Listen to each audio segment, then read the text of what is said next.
سال 494 بنو بکر ایک بوڑھی عورت کے پاس سراب نامی ایک اونٹنی تھی جو کہ ایک دن بنو تغلب کی چراگاہ میں داخل ہو جاتی ہے اور وہاں اس سے کچھ پرندوں کے انڈے ٹوٹ جاتے ہیں۔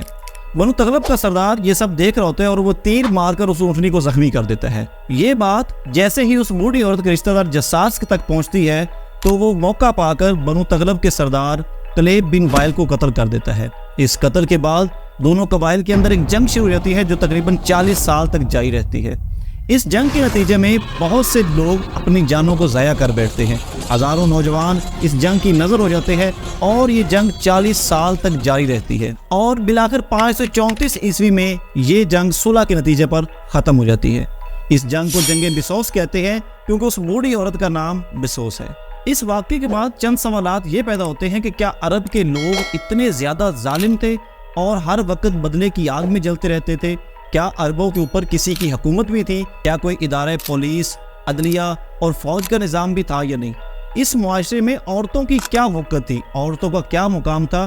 جیسے مرد ایک سے زیادہ بیویاں رکھتے تھے، کیا عورتیں بھی ایک سے زیادہ مرد رکھ سکتی تھی؟ اگر ہاں تو بچہ جو پیدا ہوتا تھا وہ کس خاوند کا ہوتا تھا؟ اس معاشرے میں معیشت کی کیا صورتحال تھی؟ کیا جس طرح آج یہودی پوری معیشت پر قابو کیے ہوئے ہیں اس وقت بھی معیشت پر یہودیوں کا کنٹرول تھا؟ اس وقت مشرکین کتنے تھے؟ کتنے بتوں کی پوجا کی جاتی تھی؟ خانہ کعبہ کے اندر کتنے بت تھے؟ اور کیا اس وقت بھی ایتھیسٹ موجود تھے جو خدا کا انکار کرتے تھے؟ ان تمام چیزوں کے ساتھ ایک دلچسپ سوال آپ کے لیے وہ یہ ہے کہ جیسا آپ نے سنا ہوگا کہ عرب اپنی بچیوں کو زندہ دفنا دیتے تھے، تو جب بچیوں کو زندہ دفنا دیا جاتا تھا تو وہ کون سی ایسی عورتیں ہوتی تھیں جن سے لوگ شادی کرتے تھے؟ اگر آپ کے پاس اس کا جواب ہے تو کمنٹ سیکشن میں مجھے بتائیے گا۔ ویسے ویڈیو میں نے اس چیز پر بھی بات کی ہے۔ آج کی اس ویڈیو میں ہم عرب کی جو معاشی، معاشرتی، سیاسی اور اخلاقی صورتحال تھی اس پر بات کریں گے۔ ہم عربوں کی صرف بری خصلتیں نہیں بلکہ ان میں جو اچھی چیزیں پائی جاتی تھی اس کو بھی ڈسکس کریں گے۔ اگر عرب کے لوگوں کو نسلی بنیادوں پر تقسیم کریں تو 3 بڑے گروہوں میں ہم تقسیم کر سکتے ہیں۔ ایک وہ جو عرب بائدہ تھی، یعنی وہ لوگ جو عرب میں سے ختم ہو چکے تھے، یہ قوم عاد اور قوم سمود کے لوگ تھے۔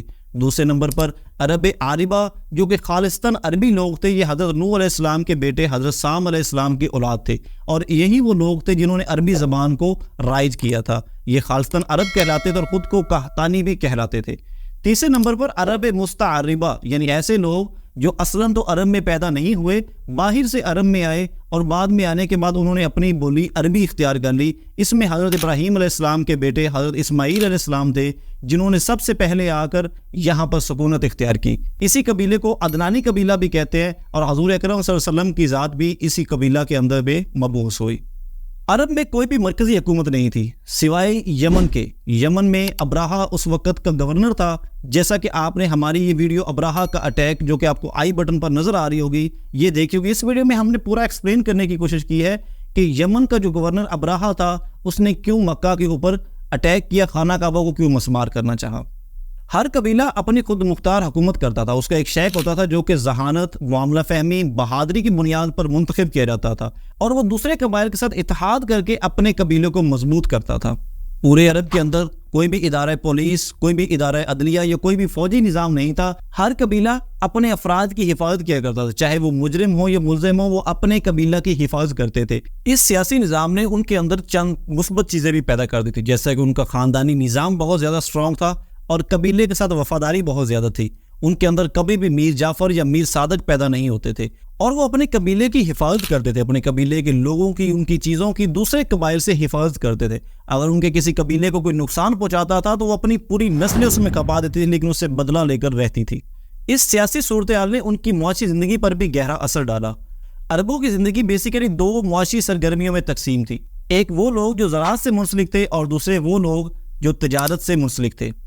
معاشی طور پر یہودی عرب میں سردار مانے جاتے تھے۔ یہودیوں کے پاس زراعت جس میں کھیت اور باغات تھے، اسلحہ سازی اور سودی نظام پر مشتمل نظام جسے ربا کہتے تھے اس پر پورا کنٹرول تھا۔ اس معاشی تقسیم کی بنیاد پر غریب غریب تر ہوتا جا رہا تھا اور امیر امیر تر ہوتا جا رہا تھا۔ مکہ اور یثرب 2 مرکزی شہر تھے۔ مکہ کے اندر زیادہ تر لوگ تاجر تھے اور منی لینڈرز تھے، یعنی سود پر قرض دیا کرتے تھے۔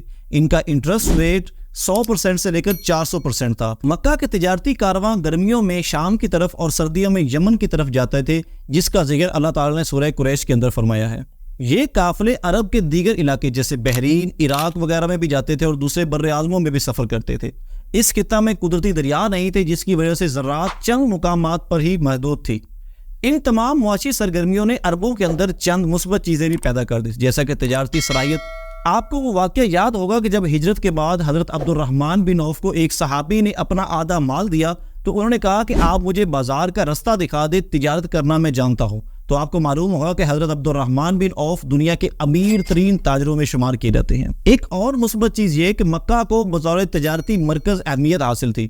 اس کے پوری دنیا کے ساتھ مختلف روابط تھے اور ان کے ساتھ معاہدات بھی کیے گئے تھے۔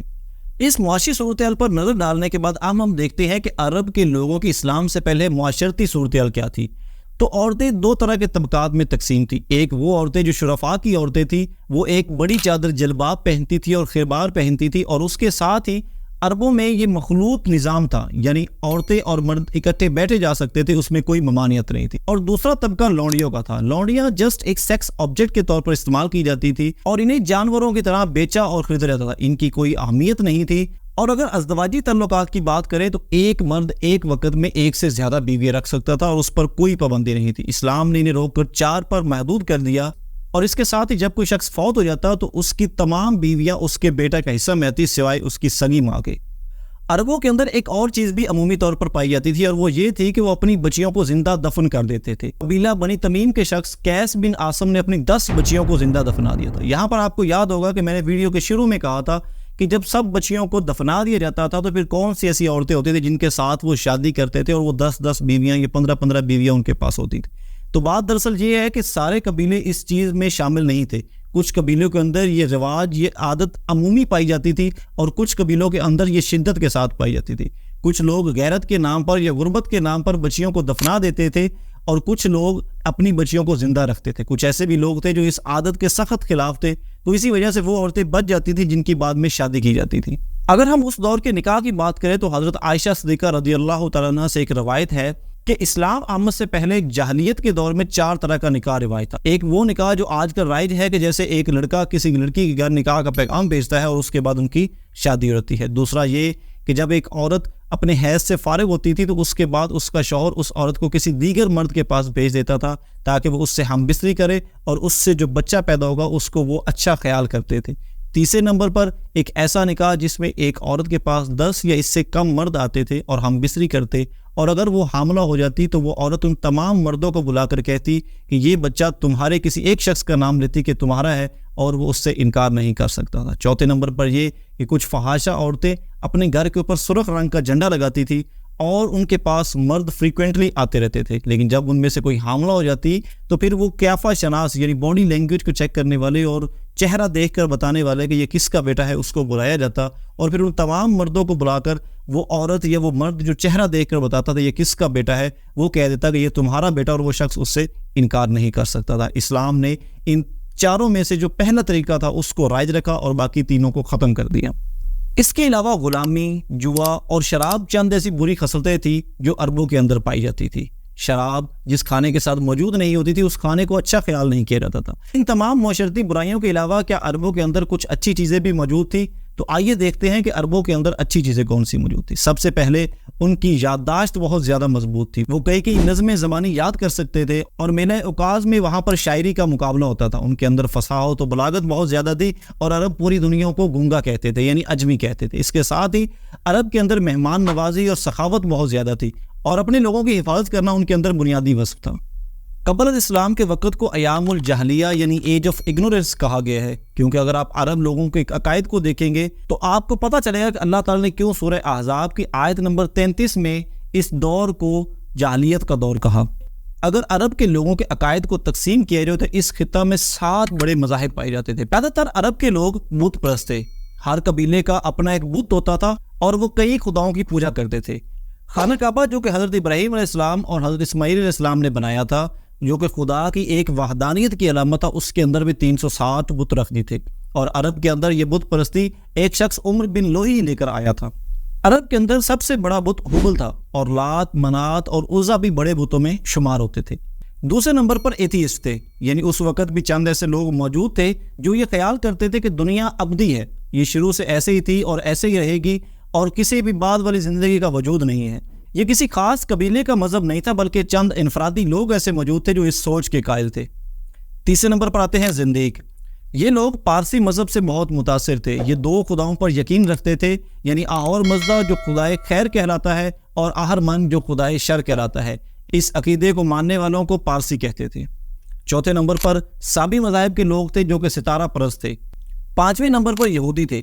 جب 70 عیسوی میں رومنز نے یروشلم کو تباہ کیا تو یہودیوں کو شام اور فلسطین سے نکال دیا گیا، تو یہودی وہاں سے سفر کرتے ہوئے عرب کے اس خطہ میں آئے اور یہاں آ کر آباد ہو گئے۔ یہ یثرب کے اندر 3 بڑے قبائل میں تقسیم تھے، بنو نذیر، بنو قریظہ اور بنو قینقاع، اور یہ فدق کے اندر اور خیبر کے اندر بھی مقیم تھے۔ یہودی اس وقت ایک خدا کو مانتے تھے۔ چھٹے نمبر پر عیسائیت ہے۔ رومنز نے جب قبیلہ غسان کے لوگوں کو عیسائیت قبول کروائی تو وہ عرب کے جنوبی حصہ میں آ کر آباد ہو گئے۔ یہاں پر ان کا سب سے بڑا علاقہ نجران تھا، اور یہی وہ علاقہ ہے جہاں سے عیسائی عالم حضور اکرم صلی اللہ علیہ وسلم سے موائلہ کرنے کے لیے گئے تھے۔ اور 7ویں نمبر پر حنیف یا توحید پرست تھے۔ اس وقت بھی ایسے لوگ موجود تھے جو حضرت ابراہیم علیہ السلام کی تعلیمات پر عمل کرتے تھے، اور خاص کر قبیلہ قریش میں بنو ہاشم کا قبیلہ ایسا تھا جو حضور اکرم صلی اللہ علیہ وسلم کا قبیلہ ہے، وہ حضرت ابراہیم علیہ السلام کی تعلیمات پر عمل کرتے تھے، اور یہی وہ قبیلہ ہے جو حضرت ابراہیم علیہ السلام کی دعا کے مطابق شروع سے لے کر آج تک توحید پرست رہا، اور انہوں نے کبھی بھی بت پرستی یا شرک جیسا کام نہیں کیا۔ جی تو ناظرین، آج کی اس ویڈیو میں ہم نے دیکھا کہ عرب اسلام کی آمد سے پہلے سیاسی، معاشی، معاشرتی، اخلاقی لحاظ سے پستی کا شکار ہو چکا تھا۔ آنے والی ویڈیوز میں ہم دیکھیں گے کہ اسلام نے کیسے اس پستی کی طرف جانے والے لوگوں کو کیسے بلندی کی طرف لے گیا، اور ان تمام منتشر قبائل کو کیسے اسلام کے جھنڈے تلے جمع کر دیا۔ تو آنے والی ویڈیوز میں ہم ان تمام چیزوں سے پردہ اٹھائیں گے کہ اسلام نے کیسے پوری دنیا کو تبدیل کر دیا۔ آج کی ویڈیو کے لیے اتنا ہی، ملتے ہیں اس سیریز کی اگلی ویڈیو میں۔ تب تک اجازت دیجیے، دعا میں یاد رکھیے گا۔ اللہ حافظ، اور کمنٹ سیکشن میں جا کر آپ اپنی رائے سے بھی ہمیں آگاہ کر سکتے ہیں۔ بہت شکریہ، اللہ حافظ۔